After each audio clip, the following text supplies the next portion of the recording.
In the 1950s, there was a story out of a small, rural town in the U.S.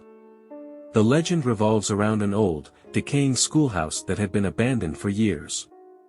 Despite being known as haunted, a group of curious teenagers dared each other to spend the night there.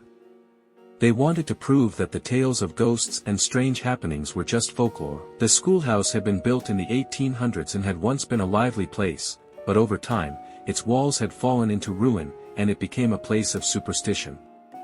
People claimed to hear strange noises, scratching at the windows, whispers of children's laughter, and the sound of footsteps in the hallways. The teenagers arrived at dusk, nervous but excited. As the night went on, they began to feel uneasy. The temperature dropped sharply, and the air became thick with an almost tangible sense of dread. As the clock struck midnight, one of the teens, Kevin, decided to explore the basement. He was never seen again. Others searched the schoolhouse frantically, but there was no trace of Kevin. They could hear the faint sound of children's voices echoing through the building. Terrified, they eventually left, too scared to even go near the basement again. Years later, a local historian researching the school discovered a chilling detail.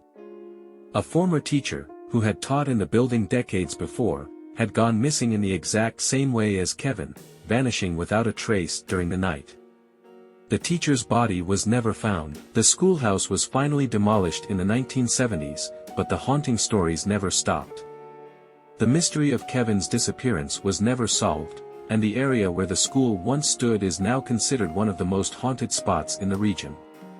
Some locals still say that, on quiet nights, you can hear the echo of children's laughter and the sound of footsteps in the old schoolhouse's hallways.